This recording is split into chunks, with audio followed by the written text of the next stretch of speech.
We are back, episode 114. Um, as always, presented by Moon Golf. Go see Ann and Dan. Get fitted.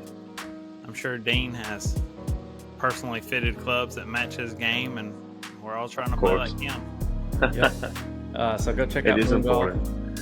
And tonight we have Dean on from Augusta University, which we have some kind of connections to Augusta, not really, but some fellow alumni. I graduated from Point, so there's a couple Point people there right now. So we're going to jump into it. And so Dean is from South Africa, right? And you're a junior at Augusta this year.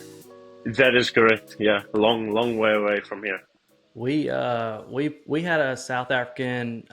We played a match against him. He went to Columbus State, beat us. South Africans are Yeah, really good at golf, and so it's so cool to see like have different athletes from different places on here. So from South Africa. So let me ask this: how are you liking Augusta?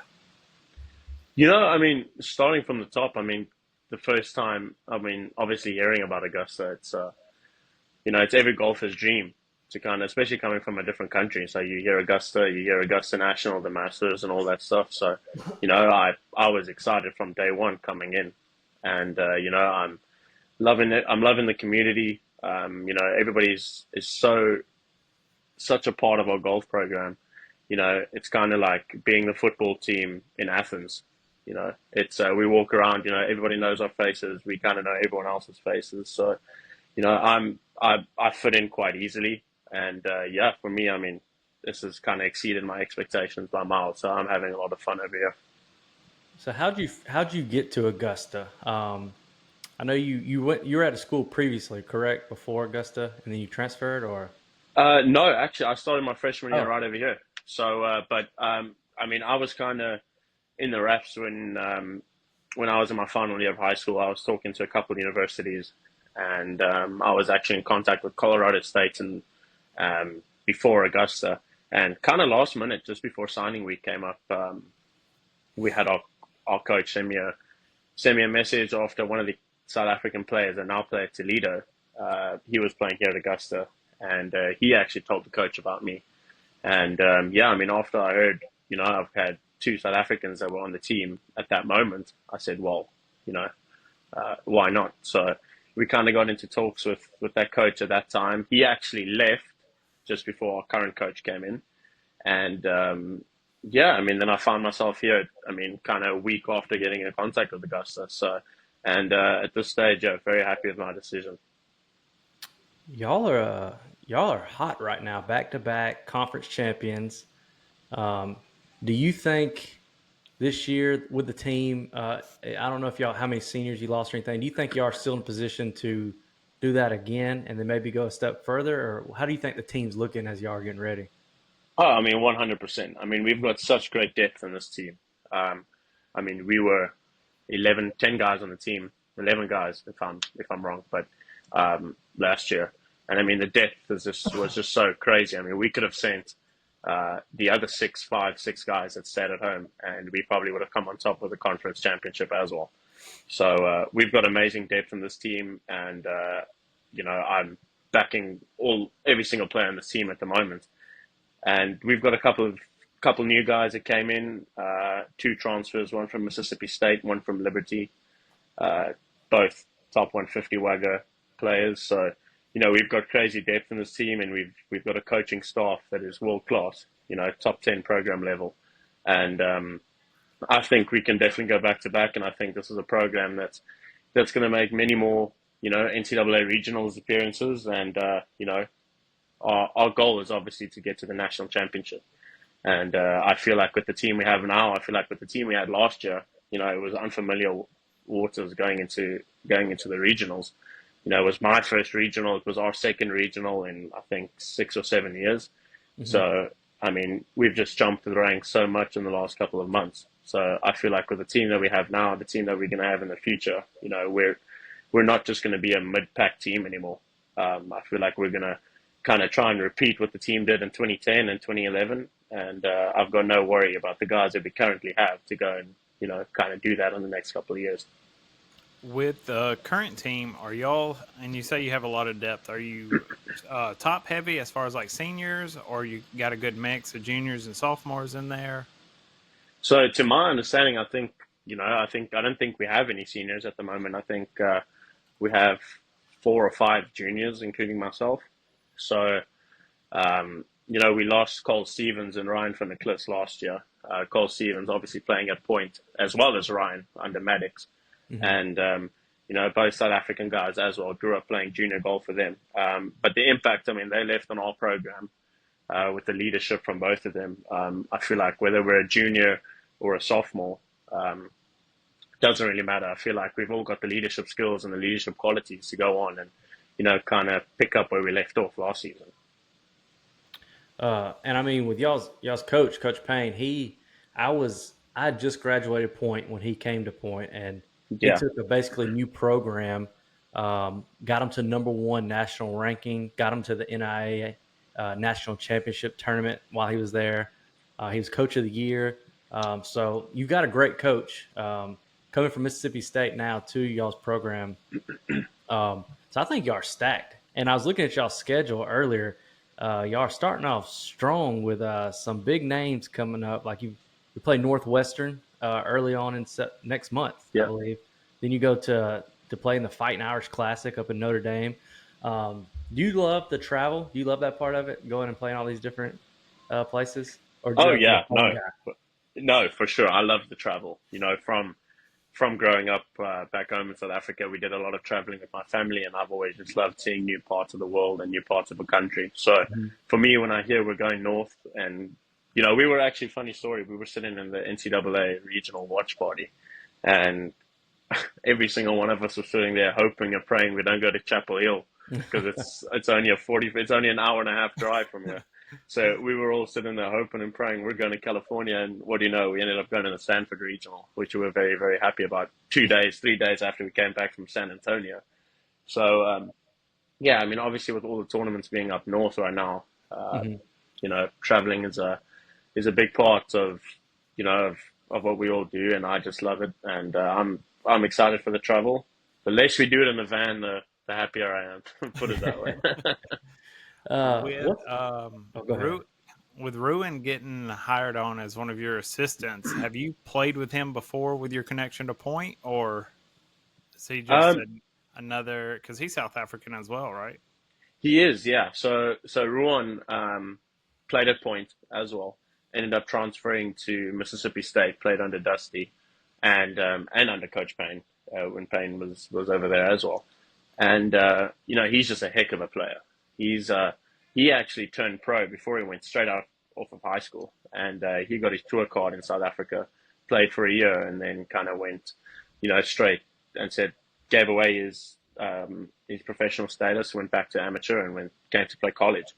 And he's a heck of a golfer. He knows how to get the ball in the hole. He's played Monday qualifiers the whole summer, and he's gotten pretty close a whole bunch of times. So with his leadership qualities and the advice that he can give, I kind of feel like, again, this is just bricks that keep on stacking and stacking for us to be an even more successful program than what we have been in the last 24 months or so. So, I've stood beside him on the range, trying to practice myself at Point before, and I'm like, I'm not worthy to be on the same range when you see someone with talent like that hitting the ball. It's like, what what did I do wrong growing up yeah, to for my parents not to push me to golf? Yeah. and he hits on a mile too, doesn't he? Oh, he He's does. a small in stature, but the ball is as long as anyone I've ever seen. But I mean, he comes from the big hitting valley in South Africa, Bloemfontein in the Free State. The likes of Vulcan Inaba, who he grew up with, one of the longest hitters on the European tour. So he he comes from that type of environment where he's kind of one of the shorter hitters in his friend group back in the day. So Might just be in How? the blood from that area. Yeah. oh, definitely, you don't Uh, mess with those guys. I can tell you that. how often do you get to go back home and when you go home, do you play a lot of golf, or do you kind of just rest in between semesters or summers, or how often do you get to go? Yeah, so I kind of go home every chance I get. Okay. I've got a mom and dad that don't really like to be have me away from the house for too long. Uh huh. Um, So I just went back over the summer now recently, and we've got more mini tour events kind of deal. So Uh-huh. I played in two of those and in one amateur event. The amateur event is kind of quiet over that period of time just because it's the winter and Hmm. it doesn't snow or anything like that. I mean, the temperatures don't get crazy cold. It's just more the amount of light that we have to play tournaments. You can't really have full field events anymore. But yeah, I mean, I kind of mix and match it with how much rest I get to how much playing time I get. I kind of took 3 weeks off and played for 5 weeks. So, and then in December, I'm only home for 2.5, 3 weeks or so. So then I kind of just put the clubs down and play socially, and I don't really Yeah. play any tournaments during that time. Do you know? But I was trying to think of his name. It's Bernard. Is who we played. Bernard Meyer. Mayor, yeah, Yeah, at Columbus State. When we played him. So we're 1-1 against South Africans right now. We beat Jacob Joseph at point. I do very well. Yeah, Yeah, he's a great golfer, but we got him that day. Yeah, yeah. And then, wintry day. It Bernard was beat us. one of the colder matches we've played. It was I saw. I cold. actually watched that video when it came out. Yeah, Yeah, which he's a great golfer as well. We kept up with him during this the Kirby he played a few weeks ago, and him and Maddox went to a playoff. Coach Maddox. So yeah. we have to run it with you, Dean, so we can try to get a winning record against the South Africans. Of course, yeah. I'm up for it anytime. We may have to come do a little battle. That'd be fun. Of What's some course. personal goals for you this season? Like, are you trying to in your individual stand out a little bit, or like some team goals you have? What's some stuff you're setting for yourself? Yeah, I mean, kind of put some personal goals. More from a physical standpoint is, obviously the same old, same old. You want to improve the stroke average that what I had last year. I Hmm. improved it by almost 2 shots compared to my freshman year last year. So, it doesn't have to be 2 shots this year, but I obviously love constant improvement. I'm a big believer in 1% every single day. So, for me, just to have even the slightest bit of improvement this year over what I have last year is kind of the goal. But I'm mostly, kind of focused on the more mental part of the game the last 14, 15 months or so. Hmm. We've got a great mental coach, Phil Shomo, who I've worked with kind of closely, and he's very involved with our team. And um, I've kind of got more goals as in on and on and off the golf course of kind of how to approach the game mentally and kind of get stuff like improve my attitude, for example, improve my discipline, that kind of stuff compared to what I have last year. So short-term goals, like I said, I mean, kind of improve my stroke average, but at the end of the year, as a team standpoint, we have our goals set out for obviously win another conference title, improve our team stroke average as well by 1, 2, 3% every tournament, and obviously go all the way to the national championship, and try and bring our third trophy home. So that's kind of the goals that I've kind of set in my mind at the moment. Although they'll chop and change throughout the semester, I think. I see from pictures on your Instagram, you are a lab golf putter. Are you still gaming the lab golf? I do, yeah. Okay, what's Shout your out to thought? them. What's your thoughts on it? Talk us through it. What made you want to use a lab putter? And which version are you using? Is it the Link or the Mez? So I've got the Mez Max broomstick. Oh, Funny the Broomstick. enough, broomstick. I'm on the broomstick. Yeah. Okay. So yeah, funny enough, growing up in South Africa, we kind of play a bent strain type of grass. Hmm. No real grain kind of involved, especially where I'm from. If you kind of go down more to the coast, that's where you'll kind of see a little bit more grain. But where I grew up, we kind of played on pretty slick, fast, slopey greens. And coming over here to Georgia, which is kind of a grain paradise, Yeah. I kind of fell out of confidence with the short putter, and it was kind of like I think it was 2 or 3 months into college. Hmm. I don't even think it was that long. I think it was probably a month and a half into college. I gave my dad a call and said, "Hey, like I've tried every single putter in the world. Like I literally have. I've had from arm locks to counterweight to shorter to extended to face balance, toe hang, all that stuff." So I said, "Well, let's try a broom."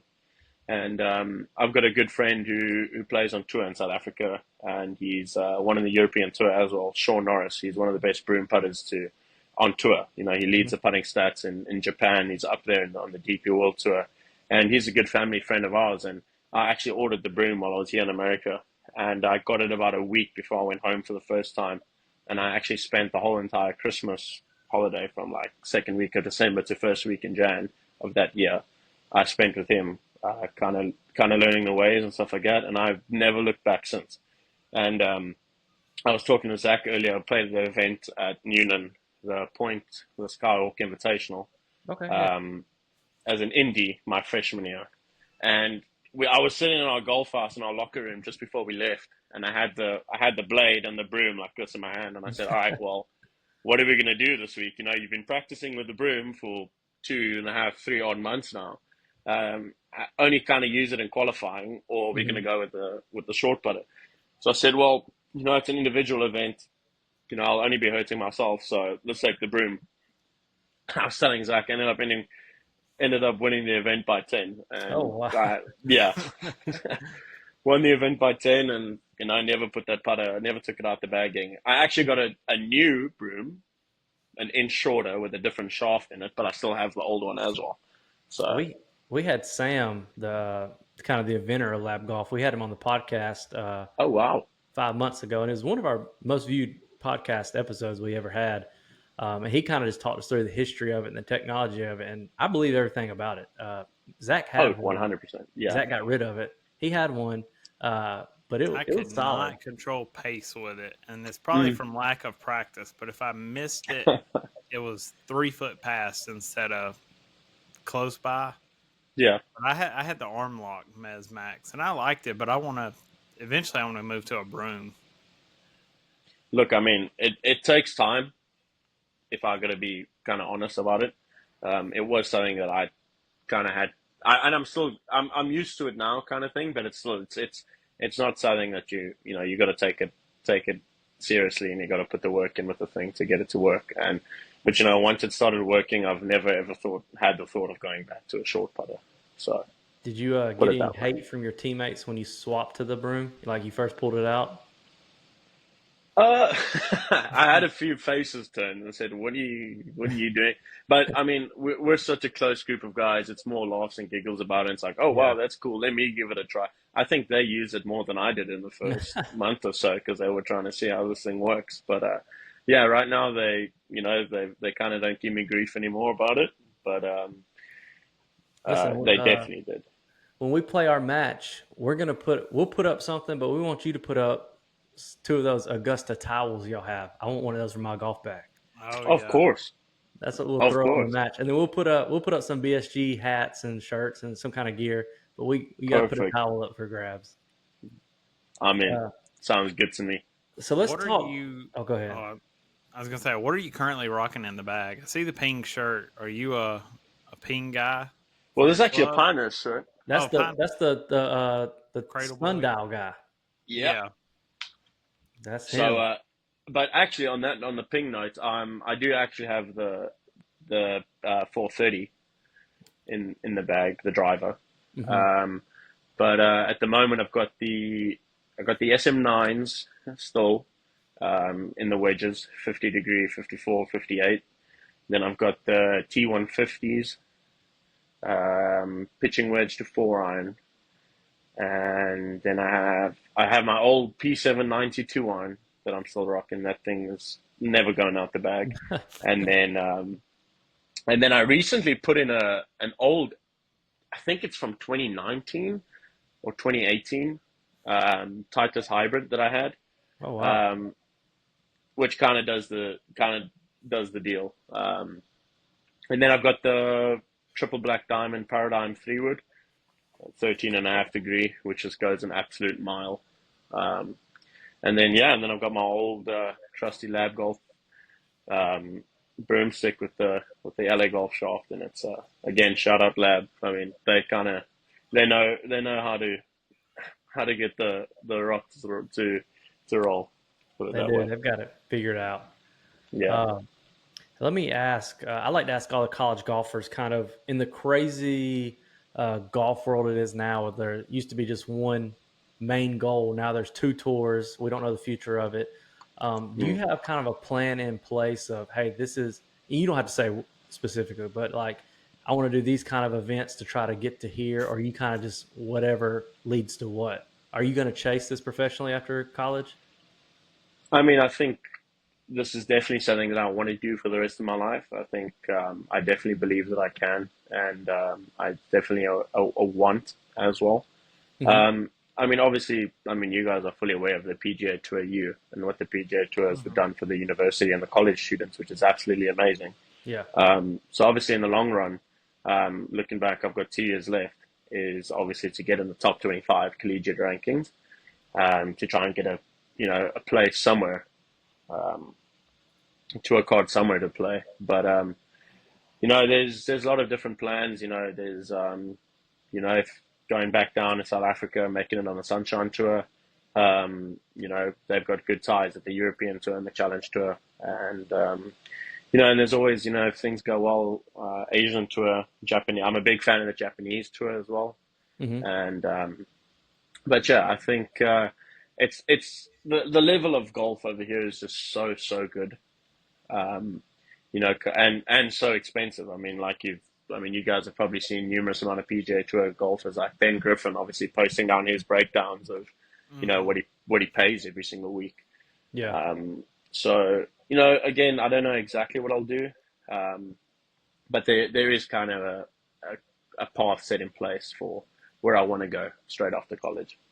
Are you gonna finish at Augusta for 4 years and try to do like a master's program and just play as long as you can in college, or Yeah. So depending on what opportunity comes? yeah, I mean, again, I love Augusta, and I'll rep the A for the rest of my collegiate career. I think, our coach is just such an awesome guy, and the culture that we're building over here is just something special to be a part of. So, I think I'll definitely try and I'll definitely finish over here, and then kind of see after 4 years what I want to do or where I'm at.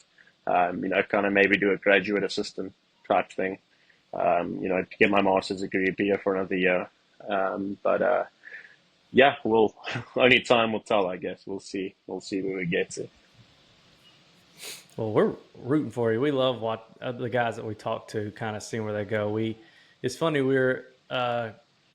Right before the national championship last year. We were supposed to have Luke Clanton on the podcast, Yeah. and we're around Auburn. Zach graduated from Alabama, so he's an Alabama fan. But I'm an Auburn fan, and so Luke, kind of our schedules messed up. He couldn't come on, and so then when he got it came down to him on like 18 in the national championship. I said, "That's what happens when you don't come on our podcast, right there. You should have came on and you had that Exactly. juice." But Luke, you see him now, like he's wild out there on the tour. Same thing with these other guys. Yeah. It's Yeah. like, He's a heck of a player. yeah, So we were on the same flight as Florida State to and from the NCAA regionals, uh-huh. and I actually played behind him the first round, um, in Stanford. So, I mean, he's just a heck of a ball striker. I mean, NCAA kind of slow, so kind of caught up with him on every tee box. And no, he's just a heck of a player. And obviously, what happened at the national championship is, kind of filtered through his way to his couple good PGA Tour finishes, and what he did at the US Open. Hmm. So, no, I'm holding thumbs for him. I think he's a heck of a golfer and kind of someone to look up to in that kind of way. But yeah, we'll see how it plays out for him as well. Do y'all get an opportunity? You hear some other universities like they get to go once a year and play Augusta. Do y'all get that opportunity by We chance? do, yeah. Fortunately enough, we do. We've got very supporting members here in Augusta as well that So you've kind played of it get us. already? I unfortunately have not. Hopefully Oh, this year's my chance to go. But we do get to go. We've got our home event's got the best tee gift in golf. We give out Monday practice round tickets to all the players that compete in our home event. So mhm. we've managed to go watch the Masters twice, watch the Anwar as well, the final round. So How do they decide who of y'all get to go play it? Is it kind of like the top five go, or so my first year. it was top 3 stroke averages, I think it was, and then like I think it was like 8 of us played for 2 spots, No, that's kind of high deal. pressure right there. That is very high pressure. So last year I missed it out by 1 in the qualifier. Oh So man.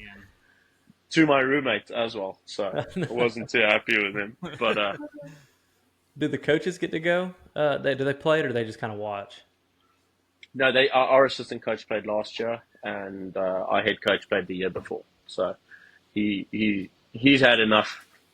I think it's my turn now, hopefully. So So say you make it and you get to go this year. Are you going to go at it about let me take this in, or are you going to go about like let me throw up a number and like really? Are you just trying to see the course and relax? I think the first time I'm going to play it, I'll probably just try and take it all in, Yeah, kind of deal, and then I'll probably, if I get to play it my senior year again, which I probably will be, I'll kind of try and put up a number. yeah. We'll see. But That's insane. one of the guys on our team, he's kind of our number 1 at the moment, Stefan Jacobs. They were telling me my freshman year, he turned like 2 or 3 under from the tips his first time playing. Wow, Wow. Yeah, that's and we played in February when it's cold and wet, and yeah. so I was Ball like, all doesn't right, fly well, well. I was like, that's impressive. That is more impressive than Dustin Johnson's Masters win in November or whatever it was, Yeah, if we're even going to count it. No, that's cool that you're able to do that. So, oh man, we're rooting for you. Especially, love to see you chase this afterwards. We just love seeing guys do that, especially when we don't have the skill level. It's like we live through y'all. So, well, I appreciate that. Thank you. love seeing it. Hey, I'm do a you little have too any? late to dream of a golf career outside of YouTube. So Oh to yeah, have guys of your talent level come on, I'm like, let's go. Brady. I told Dean we're 1-1 against South Africans, and he said he'd be down for us to try to get another one. All right, yeah. We We picked probably the 2 hardest, like I guess, competition people to play around here. tell me Jacob about Joseph. Bernard. Yeah, Jacob Joseph is, he's a stick now. He didn't play good that day, but obviously weather was pretty rough for all of us Yeah, that day. And then, yeah, Bernard, dude, that kid's a different animal. Bernard's a stick. Yeah, I played Yeah, junior golf against him my whole life. I mean, Oh really? him and I are good friends as well. I think from probably the age of 12 or 13, we played events together. So no, he's a stick. He always has been a stick. So I'm rooting for him. Hopefully, he can obviously get onto the Division 1 level. He's more than good enough, oh um, yeah. and he knows it as well. So I mean, I think he's a second team All American at the end of last year. He was I believe for so. Division 2. Yeah, which Um, is, I mean, there's X amount of how many players in Division 2, and you're, ranked 6th to 10th on that list. So, no, he's a stick, and I've got a lot of respect for that guy. And hopefully, like I said, maybe he can come join us here at Augusta. We've already we're got 5 or recruiting. 6 South Africans, so We're he can come recruiting on make the it 7. BSG podcast. Yeah. Listen, Coach Maddox, point, if you're listening, this is all Dean talking, not us. We're trying to keep the players. Hey, well, we're gonna have to clip and post this part because there's 4 Augusta University people that we want to take on. There's you, we want Cole, we want Yep. Ruan, and we want Coach Payne. We want them all. There we go. We want to Awesome. take, Well, get Maddox, and we'll do a little 4v4. oh, now that'd be Oh, fun. Oh my gosh. We'd have to 4v4 rotate. scramble. Do We can 2 do of that. us and 2 of y'all on each team. Yeah, Do yeah. y'all, We'd have to, do y'all have a home course y'all practice at? Because that would be fun to come do that. Maddox, Yeah, we do. Forest Hills Golf Club. yeah. It's currently, they're actually redoing the greens right now, but they'll be open the 1st of October. So Well, we won't help Maddox very much. The only thing that we can do is get in y'all's head because we talk a lot. I love that. I mean, if you haven't met my roommate yet, he talks a lot too. So I kind of know how to just block all that out. Yeah. But no, that's cool. We appreciate you coming on too, and we'll have to maybe like mid-season or winter break or beginning of the next semester have you back on and kind of follow up these first 3 or 4 tournaments y'all have in the fall, and then as we Yeah. get ready for tournament play in the spring, I'd love to have you back on and kind of assess Please, how would everything's love to be going. on. Yeah, that's cool. Y'all Appreciate got it. anything Thank for you. Dean? No, just thanks for coming on. Yeah, you the Yep. man, Dean. We Again, for sure, thanks for having me, guys. yeah, we're gonna follow up with you on getting a match plan, and I'll have you on again to kind of see how the fall semester went going into the spring. Perfect. Well, I'm looking forward. Hopefully, I can share some good news with you guys. Yeah, we're ready. Awesome, appreciate it, Dean. All right, guys. Thank you so much. Have a good one. We'll chat soon. Dean, Cole, Ruan, and Coach Payne are whooping our butts, even with Maddox. Oh, for sure. I think if we can do it, we could do 2 of us and 2 of them versus 2 of us and 2 of them. I'll split it. Like there wouldn't be no way. Yeah. Yeah, it'd be You a, got those 4 versus, they're probably 15. They're a legitimate scramble 15 or 16 under. yeah. I don't sure. think 2v2 is going to work out either. 2 of us versus 2 of them. There ain't no way. I'm not saying 2v2. No, yeah, I'm split. saying as a team, there's a team of Oh, 4. versus me, them 2. Brady, Dean, Ruin, and then split the other. Oh, Yeah. Just like that'd rotate it. Yeah, that'd be yeah. fun. That way it's a mixed team. We'll Other probably than that, about- we wouldn't have a chance. We'd probably be about 4 or 5 holes in when us 3 quit hitting shots and like nobody's even using our shots. Why are we even hitting golf shots right now? No, I feel like it's always one of them things you can always hit one closer, Yeah. especially if you can go at it. We would probably all be the first shot. Yeah. Like, you hit, get us safe, and then I'm going to rip it. Well, everybody listening, that was Dean. You can go check him out on Instagram. You can follow along with him. He is at Augusta University. Super cool guy. His Instagram is Dean Wilken with 3 N's at the end. So go check him out. And we're going to transition now into kind of the rest of the show. That was Dean. And now we're going to transition to the Wyndham. Matt Kuchar. Let's talk real quick about that. We will talk. He said hate him. It's so dumb. I just don't understand why he wouldn't just finish. I think he was doing it out of spite, from what I understand. He hit the tee shot. Nobody told him there's guys in the fairway, and he's like, And they "I'm not never hitting blew another a horn. shot." Huh? They never blew a horn to end play. Yeah, Well, and there was I know. plenty of So that's light another defending. thing. How can you just be like, "I'm not going to play no more" when play hasn't stopped? Isn't that a withdrawal? A WD? I was about to say, I thought they would have like DQ'd him after doing something like that. I mean, I don't know. I don't know what the rules are there, but I thought it was very strange. And after everything I've heard about today, them talk about it, like he's already kind of thought of as kind of like aloof, kind of like, Yeah. he's not really like always there. I don't know.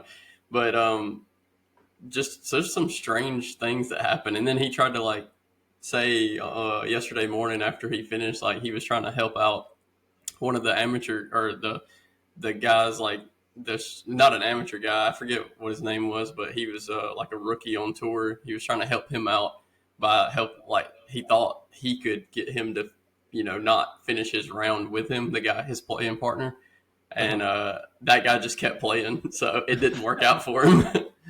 It's just It's dumb. so wild when you think of purely the logistics of staff that has to come back. I want to say yeah. it was like they said 70 people.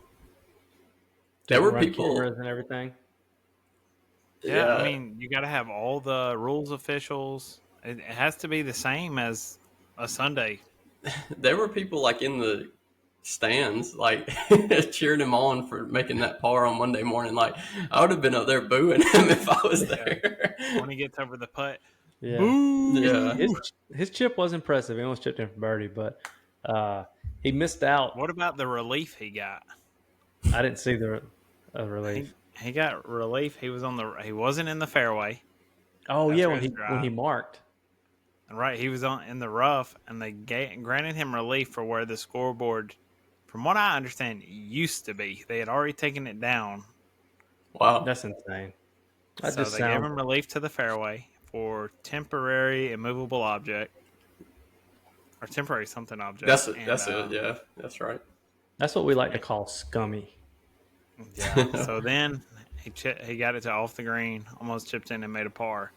And still, whether he finishes 12th or 13th or top 20, which he would have been guaranteed, he still crossed $60 million in earnings this weekend. And Just he, for finishing. if he would have made the chip, he would have been tied, I think, T7 or something. But he missed out on $100,000. That chip cost him $100,000, but for him, that ain't nothing. Yeah. Out of $60 million, he's got all these sponsors too, so it's Yeah. not like he's I can understand if you had like a Luke Clanton or Yeah, somebody that that money needs. Alex Covian from Auburn who's really trying to make it. Well, I guess the Covian guy's still at Auburn, so he would do. But like a newly turned tour player like Nick Dunlap or something Yeah, that's trying to make it, I could understand pushing it. But man, I don't know. It's weird. I would have is been mad if they said you got to get up and come work. just for that half a hole. And so with this season, he officially missed the FedEx Cup, which is the first time he's missed one since it started in 2007, which is a pretty good stat. That's deserved. Yeah, it's deserved. Which takes us into this week is the FedEx Cup championship. And so we've got the guys there. Rory has earned the most all-time money in this before all time. He's made $67 million from this in his career. The top 10 is Scotty, Xander, Rory, Colin, Wyndham, Ludwig, Sahith, Hideki, Sanjay. Do any of those top 10 surprise anybody, or is that kind of like, yeah, that's where I would see the top 10? Sounds familiar. I mean, in the big stuff like this, it's always the known names because they played good all year. Wyndham is a surprise to me, and Sahith, which I knew Sahith has played good all year. I didn't know he was top 10. Yeah, that's surprising. Yeah, because same with Wyndham. Like Wyndham had those two, I think it was the Players, and right before that, those two close battles where he's top every week. You're like, oh, he's in the top, and then he kind of just fell off. But so that'll take us into our FedEx St. Jude picks right here. Defending champion Lucas Glover. I'm going with the odds. I got Scotty Scheffler wrote down on the notes. Boy, it's hard to not pick Scotty, especially for this. I'm going with one of my favorites on the season, who burned me at the Open, Ludwig. That's a good one. And the picks are pretty much locked in now as far as Mitchell's dead last. Yeah. First and second, there's room. Yeah. Third's locked. Fourth is locked. Me and Brady are 13 strokes apart right now. Yeah. Just for the heck of it, since we're close to the end, I guess these points aren't. Yeah, there's not much of a difference happening anymore. I'm gonna give a run to the guy Russell Henley. That's who I'm gonna go with. Yeah. Well, with you picking Russell, I'll stick with Ludwig. If you would have said someone like I was gonna go Xander Colin or Colin, yeah. If you would have said Colin, I was gonna change mine to Xander. I think Ludwig and Russell will play very similar this weekend. Yeah. And I picked Sepp Straka, ranked 27th, to not make the cut. We're picking between 20 and 40th. I forgot about that. To miss the cut. If you don't have one, it's all right. We haven't really been picking them. I was just throwing a name out that I saw today. I was like, Sepp's if we're picking one, give me Wyndham Clark. Yeah, that's a good one to lock in. That's a real good one. I don't know. This one shouldn't have a cut, right? This is the playoff. I don't think it does. Yeah, I thought the tour didn't have the 50. Cut. Oh, I thought it was the tour championship didn't have the cut. I think maybe it is the top 50, something like that. Well, give me Sepp Straka from 40th to 50th place, the bottom 10. Yeah, the bottom 10. Okay. Give me Sepp there. I don't think he's making a name. Who do I want? Let me look at these odds. Give me Malnati. Francesco. There we go. Francesco. He's never been a fan favorite of mine, but there's our picks for this week, which is we're going to move to the LPGA. This is the ISPS. I think it's the Honda Women's Scottish Open. Is this on our list? Is it? I didn't even know about this. Oh, it's this week. At least the LPGA website tells me it's this week. Golly. Defending champion Celine Boutier, the French woman defending champion. I'm going with Lilia Vu for this week. I think they're staying over in Scotland for 2 weeks. I believe I need to check the defending champ then. I'm not even going to look. She's in her mode. Who is it? Celine. Oh, okay. That's who you're going defending? Yeah. Dang, I need to find this real quick.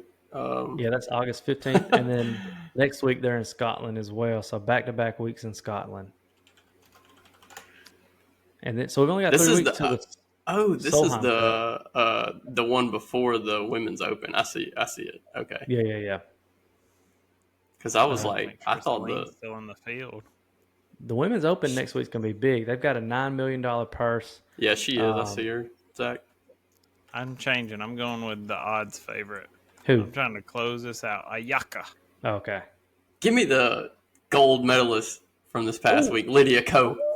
Lydia Ko. That's our picks. I'm ready for the Solheim Cup in 2 weeks. Europe's or 3 weeks. Europe's defending. I'm ready to see USA put that work on them. Yeah. What was her name, Brady? Who? Yuka. Your pick? Lydia Ko. Lydia He- Ko. I was about to say. No, I'm typing them in now. Oh. I update the spreadsheet while we do it. That way it's easy. So those are our picks for the women's. What's coming up for BSG Friday? We're hanging out with and filming around with Logan he's from a band, Kane the band. I'm doing some work with him and working on a video. Me and Zach went to the beautiful Purcell Farms and we filmed a 1v1 match that should be out hopefully this week. I got the front 9 done. We got to work on the back 9. Got that coming up from the boys, and we'll end with a drop zone like we always do. Oh, I'm gonna before we do that, right now the first round of the U.S. Amateur just concluded. Hazeltine National Golf Club. Have y'all hadn't talked about that? How's Have you? Cooper doing? I saw Cooper Clay come Oh yeah, Cooper's playing in it. finish 14 under. Is he still 14? It was So way up on the scoreboard. 14 over or Under. No, I thought it was the under. leader is at 10 under or yeah. So this is the second round. Sorry. We got Carson Baca out of Auburn. He's T12 at 4 under. yeah. Luke Clanton's T20 at 3 under. Luke is grinding. Yeah, I'm looking for some other. Gordon Sargent's currently T35, 1 under. Looking for some other names that look familiar. I'm looking. I haven't seen any of the guys that we've had on the pod. I thought Cooper's +3 now. Oh, okay. Oh, I'm seeing him now. That's where I'm in the +3s. 24. Parker Bell's +3. That's a podcast guest. Yeah, from Florida. So he's T124 too. Then they're tied. Yep. So we are not good luck on the USAM. Not yet. John Daly 2's only he's 4 over. Oh, that's wild. He's in it. Old Arkansas guy. Let me ask the drop zone for us real quick because I'm about to bounce. Oh yeah, go ahead. Meeting. Real quick, would you rather play a more rugged, edgy course, Tobacco Road, for instance, or a pristine, maintained course? It depends on how I'm striking the ball. If I'm hitting it good, I really like Tobacco Road. I just wish I would have been playing better. Yeah. I warmed up at the end of the round. But I think just driving in the bunker is a different type feeling. It's fun. Boys trip, give me the edgy course. If I'm paying $9, maintained. Yeah, if I'm playing good and I'm like I want to throw up a number, I'd rather do it at like a legit course, like a pristine, everything's cut perfectly course. Yeah, I think there's definitely a good time and place for both of them. I think we mix them in pretty regularly, or pretty evenly. I definitely we don't have a lot of those like Tobacco Road courses around here, so I really like playing those because I don't know. We go down to Grand National and gotten to play some of the country clubs around here, and it just kind of seems like you're kind of walking on eggshells a little bit sometimes. Not at like Grand National because it's so public, but still like it's you don't think you can really like just go wherever you want, do whatever you want. And at those other places, like I'd say the fields kind of the fields kind of falls under that category for me because like we know Ashley so well, and then he has it. I feel like it's just more open and more friendlier there. Like you feel like you're not walking on eggshells. Yeah. And just that scenery. Always give me the rugged course. When I'm on vacation, give me something top tier. Yeah, That's true. So that's episode 114. Thanks for listening. Go follow Dean and keep up with his kind of thing this year. Follow us on Instagram at Be.Still Golf. I just checked earlier. We're only 9 away from 1,000 subs on YouTube. 3 years in the making. Go subscribe if you're not already. Help us out as we get ready for this kind of new season of content creation. The boys have to go get dinner soon, so we can kind of figure out like what's next. What are we trying to accomplish? But for the longest time, 1,000 was it. It's like, okay, we're here. What are we trying to accomplish now? So we just got to figure it out. We're about to unveil something new on the next video. The different POV. Oh yeah. We got the. We're about to start making some content nobody else has done yet with golf on Not TikTok. for golf. So we'll be doing that. I keep wearing them. Jonas said, "Why are you wearing them?" I'm trying to get comfortable with them. We're actually going to be using them this weekend for some different shots, and so they're charged and ready. Yep. So y'all get to see some stuff on TikTok that nobody's done yet. We're excited. But thanks for watching. We'll see y'all next time. Peace. Peace.